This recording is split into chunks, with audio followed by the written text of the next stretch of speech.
제가 작년 송구 영신 예배 때 설교 중에 언급했던 내용의 일부입니다.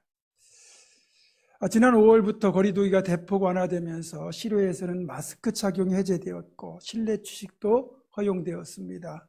곧 실내 마스크 착용도 해제가 될 것이라는 예측이 나오고 있어서 코로나 팬데믹이 곧 끝날 것에 대한 기대가 있습니다. 또한 정치와 경제 분야도 많은 변화가 있었습니다. 정권이 바뀌고 대통령이 새롭게 취임하였고 코로나와 전쟁으로 인해 유가가 상승하고 더불어 원자재 가격이 상승하니까 결국 모든 제품의 가격이 다 오르는 인플레이션으로 이어지고 말았습니다. 그러다 보니 인플레이션을 잡겠다고 미국을 비롯한 각국의 재정당국에서 정책적으로 금리를 지속적으로 인상하면서 그 여파로 하늘 높은 줄 모르고 오르던 주택가격이 급락하기 시작했습니다. 당연히 큰 금액을 대출받아 집을 마련한 사람들은 비상이 걸리고 말았습니다. 이런 요인들이 복합적으로 작용하여 2023년은 갑작스런 경기 침체로 어쩌면 심각한 경제 위기를 겪을 수도 있다는 전망이 나오고 있습니다. 문제는 당분간 이런 상황이 지속될 것이라는 사실입니다. 지금 우리가 맞이할 2023년이 바로 그런 해입니다. 아마도 쉽지 않은 한 해를 살 것 같습니다. 이런 말을 제가 설교 중에 언급하면서 솔직히 저는 이 예측이 맞기보다는 빗나가기를 바랐습니다. 그런데 한 해를 살아보니 현실은 예측한 것보다 더 암울한 한 해를 보냈다는 것이죠.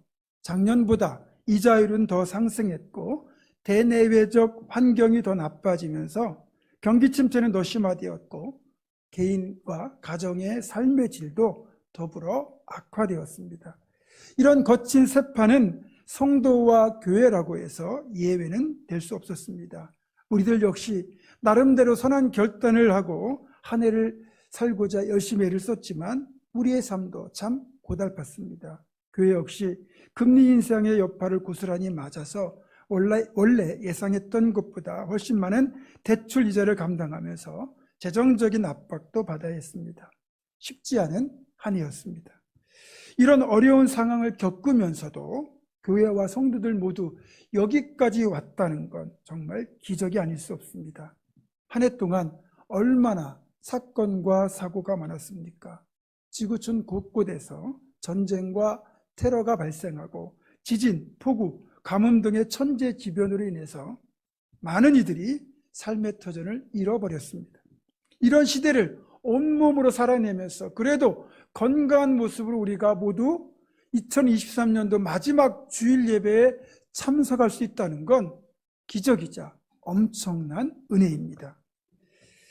물론 내 지혜로 헤쳐나온 것이 아닙니다. 내 힘으로 온 것이 아닙니다. 내 능력으로 감당한 것이 아닙니다. 오직 하나님의 은혜로 여기까지 온 것입니다. 그래서 오늘은 우리가 여기까지 올 수 있도록 은혜를 베푸시는 하나님의 선하신 손길을 사도행전의 한 사건을 통하여 다시 한번 살펴보고자 합니다. 선교행전 또는 성령행전으로도 불리는 사도행전의 마지막 부분은 바울 사도가 로마로 가는 도중에 겪었던 일들이 실려 있는데 바울 사도가 왜 로마로 가게 되었는지 사도행전 23장 11절에 그 내용이 기록되어 있습니다. 그날 밤에 주께서 바울 곁에 서서 이르시되 담대하라. 네가 예루살렘에서 나의 일을 증언한 것 같이 로마에서도 증언하여야 하리라 하시니라. 하나님께서 하시는 이 말씀을 듣고 자신이 반드시 로마로 가서 복음을 전하는 것이 하나님의 뜻임을 알게 된 바울 사도는 자신이 체포되고 재판받아야 될 어떤 죄도 범하지 않았음에도 불구하고 유대인들이 자신들을 모함하여 제기한 소송을 받아들입니다. 그리고 자신이 가진 로마 시민권을 활용하여 로마 황제인 가이사에게 항소를 함으로써 결국 미결수의 신분으로 로마로 압송이 되게 됩니다. 그래서 로마의 정예부대인 아구스도대의 백부장이 이끄는 로마 호송대와 함께 배를 타고 로마로 가게 됩니다. 그 여정에서 그만 바울 사도가 타고 가게 된 배가 이제 어려움을 겪게 되는데 그때 탔던 배의 이름이 알렉산드리아호입니다. 알렉산드리아호라고 하는 배의 이름에서도 알 수 있듯이 이 배는 이집트의 항구인 알렉산드리아에서 이집트에서 나온 곡물을 싣고 그 곡물을 가지고 로마로 운반하는 화물선을 겸하는 배입니다. 그러다 보니까 당시에는 꽤 큰 대형 사이즈의 배였습니다. 웬만한 풍랑은 끄떡없는 그런 큰 배였던 거죠. 그럼에도 이때는 절기상으로 로마까지 항해하기에는 지중해 바다의 상태가 너무 위험한 시기였고, 이를 잘 알고 있던 바울 사도는 그레데 섬에 있는 미항에서 겨울을 보내고, 겨울이 지난 뒤에 바다가 잔잔해지면 그때 로마로 출항하자고 백부장과 선주에게 말을 합니다. 사도행전 27장 9절과 10절입니다. 여러 날이 걸려 금식하는 절기가 이미 지났으므로 항해하기가 위태한지라 바울이 그들을 권하여 말하되, 여러분이여, 내가 보니 이번 항해가 하물과 배뿐 아니라 우리 생명에도 많은 타격과 많은 손해를 끼치리라 하되, 이렇게 바울 사도가 미항에 머물자고 권면하였지만 바울의 말은 받아들여지지 않았습니다. 선주, 또 선장, 백부장까지 미항보다는 항구의 규모가 훨씬 큰 베닉스에서 겨울을 보내는 것이 훨씬 더 편하고 좋기에 바울의 말을 무시하고 베닉스까지 배를 운항하겠다는 결정을 내립니다. 보여주신 지도를 보면 좀 참고가 될 텐데요. 지금 저기 미항이라고 되어 있는 부분에서 65km 정도만 항해하면 베닉스라고 하는 큰 항구에 다다르게 됩니다. 그곳에서 겨울을 보내겠다는 거예요. 그래서 바울의 말을 무시하고 선장이 이끄는 대로 배를 출항을 시켰는데 처음에는 너무 좋았습니다. 바람이 미항 쪽에서 베닉스로 부는 겁니다. 순풍을 만난 거죠. 그러니까 이 상태라면 돛을 활짝 펼치고 부는 바람 따라서 하루길만 운행하면 목적지인 베닉스에 도착하게 될 겁니다. 하지만 이것이 땅을 치고 후회할 일이라는 결정이라는 것이 곧 드러납니다. 14절을 보니까 얼마 안 돼요. 섬 가운데로부터 유라굴로라고 하는 광풍이 크게 일어나니 배가 밀려 바람을 맞추어 갈 수 없어 가는 대로 두고 쫓겨가다가, 이렇게 되어 있습니다. 좀 전에 그림을 보시면 지금 베닉스로 가다가 도중에 갑자기 바람을 따라서 남쪽으로 이렇게 배가 밀려가게 되잖아요. 기상청에서 분류하는 이 바람의 기준을 보면 우리나라에 불어오는 이 북태평양에서 발생하는 가장 강력한 바람을 태풍이라고 하고요.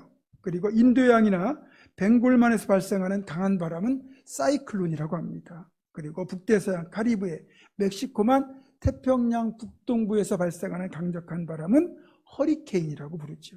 근데 오늘 성경에 나오는 이 유라굴로라고 하는 이 바람은 그레데 산맥에서 발생한 북동풍이 난기를 만나서 갑자기 발생하는 강한 바람이에요. 이거를 지중해를 항해하는 어부들이 뭐라고 불렀느냐? 유라굴로라고 불렀어요. 베닉스로 가겠다고 배를 출항시켰는데 베니스 방향으로 바람이 부니까 의기양양했던 이 선장과 선주와 백부장이 결국 갑자기 발생한 유라굴로 앞에서 어쩔 줄을 모르고 당황합니다.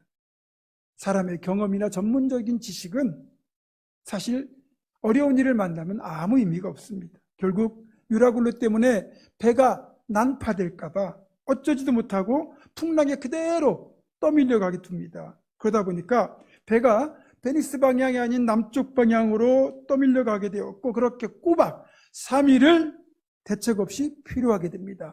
그렇게 되니까 선주와 선장은 어떻게든 살아보겠다고 그렇게 아끼고 소중히 여겼던 배의 모든 짐들, 화물을 다 버렸고 감 나가는 물건까지 다 버렸습니다. 심지어는 항해에 필요한 기구들까지 다 버리고 조금이라도 배를 가볍게 해서 살아보겠다고 몸부림을 쳤습니다.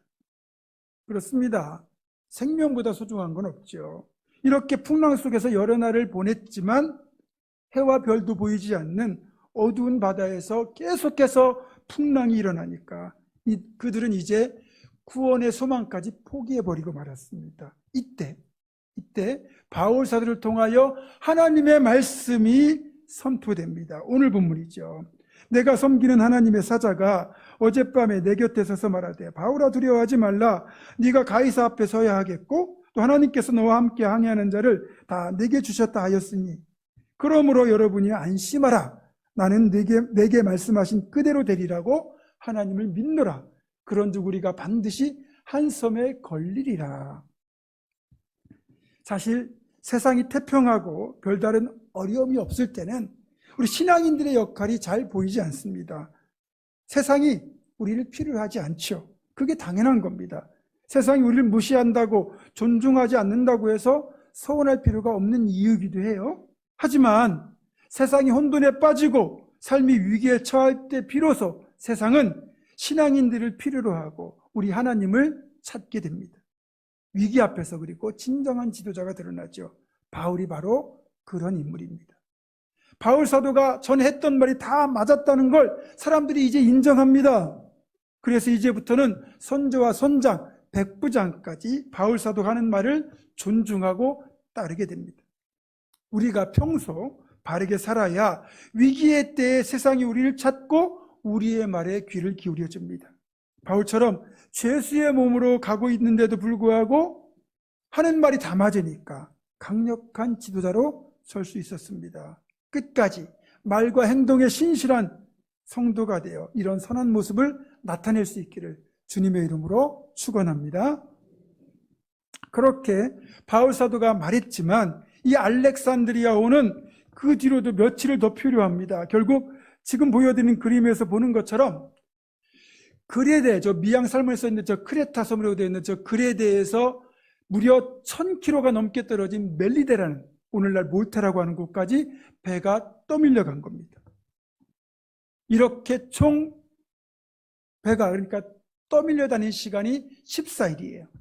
그런데 그렇게 풍랑에 떠밀려 다니면서 죽을 고비를 숱하게 넘겼음에도 불구하고 바울 사도가 말한 대로 단 한 사람도 죽거나 다치지 않고 멜리데 섬에 모두 안전하게 상륙하게 됩니다. 지금 말씀드린 상황을 통해서 우리는 몇 가지 사실을 깨달을 수 있어요. 첫 번째, 우리 인생은 말 그대로 거친 바다를 항해하는 배와 같다는 겁니다. 때로는 순풍을 만나기도 하지만 거친 풍랑을 만나서 죽을 수도 있고 또 죽을 고비를 넘기는 경우가 종종 있다는 거예요. 내 인생에 순풍만 있는 건 없습니다. 때로는 거친 풍랑, 때로는 돌풍을 만나기도 하고 죽을 고비를 넘기는 게 당연한 거예요. 두 번째, 내 인생이 내가 원하는 대로 내 계획대로 펼쳐지지 않을 때도 많다는 겁니다. 미양에서 65km 떨어진 가까운 베닉스로 가려던 계획조차도 어긋나지 않습니까? 그리고 전혀 계획이 없던 멜리데 섬까지 무려 1000km를 떠밀려 내려가는 것처럼 우리 인생은 우리가 계획하고 원하는 대로 풀리지 않는 게 그게 인생이고 이것은 신앙인들도 예외는 아니라는 겁니다. 정리하자면 순풍만 있는 인생은 없습니다. 누구나 풍랑을 만날 수 있습니다. 그러니까 나만 왜 이렇게 힘든 삶을 사느냐고 불평할 이유가 없다는 거죠. 그 대신에 이 풍랑을 어떻게 받아들이고 어떻게 헤쳐나갈 것인지 그 방법을 찾는 것이 우리가 가져야 될 바람직한 태도인 겁니다. 세 번째, 우리가 사명을 감당하는 길에도 동일한 어려움이 있을 수 있다는 것도 알아야 됩니다. 지금 이 항로는 바울 사도가 로마의 복음을 전하기 위하여 그러니까 순종하여 떠난 길입니다. 사명의 길이에요. 그렇다면 순풍에 돛단 것처럼 로마까지 순조롭게 항해를 할 수 있도록 도와주는 것이 하나님의 역할입니다. 그렇게 하나님이 도우셔야 된다는 생각이 들어요. 그런데 어떤 상황이 벌어집니까? 풍랑을 만나 죽을 고비를 숱하게 넘기고 심지어는 며칠 동안 식사조차 못하는 고난을 겪지 않습니까? 그렇습니다. 우리가 아무리 사명의 길을 순종하여 나아가더라도 그 길에 어려움과 고난은 있습니다. 케냐의 강성진 선교사님 말씀을 들어보면 죽을 고비를 숱하게 넘기시거든요. 또 교통사고, 또 강도, 말라리아. 그러나 어쨌든 그런 어려움을 겪으시고 이 선교의 길을 가고 계신 거예요. 탄자니아에 있는 김학철 선교사님 간증 들어보셨죠? 그 시골 마을에서 지내고 있을 때 한밤중에 강도떼가 들이닥쳐가지고 정말 죽을 뻔한 고비를 넘기지 않았습니까? 우리들도 어떤 분들은 새벽 기도 나오시다가 걸려서 넘어져 다치기도 하고 교회 오다가 자동차 접촉사고가 나기도 하고 그렇게 우리가 하나님 기뻐하신 일을 하겠다고 순종하며 나가는데도 때로는 어려움을 겪지 않습니까? 그런데 이 사실을 모르고 그냥 열정만 품고 나아가다 보면 진짜 고난을 만났을 때 그만 힘들다고 사명을 포기하는 경우가 생기는 겁니다. 오늘 본문에서 보여주는 이 바울 사도의 모습은 고난을 만나더라도 그럼에도 불구하고 순종하며 나아가는 길이 사명의 길이라는 걸 우리에게 알려주고 있습니다. 네 번째, 그럼에도 가장 중요한 사실은 사명을 감당하고자 순종하는 하나님의 사람들과 하나님은 끝까지 함께 하시고 지켜주시고 인도하신다는 사실입니다. 하나님 함께 하시고 지켜주시고 인도하시니까 모두가 생존의 소망을 놓아버릴 수밖에 없는 최악의 상황이 지속되었지만 바울 사도를 포함하여 아무도 다치거나 죽지 않고 모두 생존했습니다. 그리고 이어지는 사도행전 28장을 보면 이렇게 배가 표류되어 멜리데 섬에 상륙한 바울 일행을 멜리데 섬 주민들이 친절하게 보살피는 장면이 나옵니다. 하나님께서는 이들을 돕는 손길까지 예비해 놓으셨던 거예요. 그렇게 멜리데 섬에 무사히 도착한 바울 일행은 겨울이 끝나기까지 석 달 동안 멜리데 섬에 묵으면서 부서진 배를 수리해서 결국 로마를 향하여 출항하고 드디어 바울 사도가 로마에 무사히 도착하는 것으로 사도행전은 끝이 납니다. 결론적으로 말하자면 사도행전 27장과 28장은 우리에게 그래서 아무것도 염려하지 말고 우리와 동행하시고 우리를 지키시고 우리를 인도하신 하나님을 신뢰하며 이제 2024년도를 맞이하라고 말씀하는 겁니다. 보세요. 돌아보면 2023년도 하나님의 동일한 은혜가 있기 때문에 우리가 지금 여기까지 온 것 아니겠습니까? 바울 사도를 로마로 보내기 위하여 하나님께서는 풍랑 가운데서도 함께 하셨고 또 지켜주셨고 인도하신 것처럼 우리가 아무리 위험한 일을 만나고 어렵고 힘든 일을 만나도 분명한 사실은 그 자리에 주님이 우리와 함께하고 계시고 우리 안전하게 지켜주고 계시고 우리를 목적지까지 이끌어 주신다는 사실입니다. 사랑하는 성도 여러분, 오늘은 2023년도의 마지막 날입니다. 지금 여기까지 오는 동안 언제나 어느 곳에서나 늘 우리와 함께 하시고 우리를 지키시고 우리를 인도하셨던 하나님의 그 놀라운 은혜가 이제 12시간만 지나면 2024년이 되게 되는데 내년에도 2024년도에도 동일하게 임하게 될 겁니다. 그 좋으신 하나님께 여러분 시선을 고정하시고 믿음으로 한 걸음 한 걸음 그에 나아가는 우리 모두가 될 수 있기를 주님의 이름으로 축원합니다. 기도하겠습니다.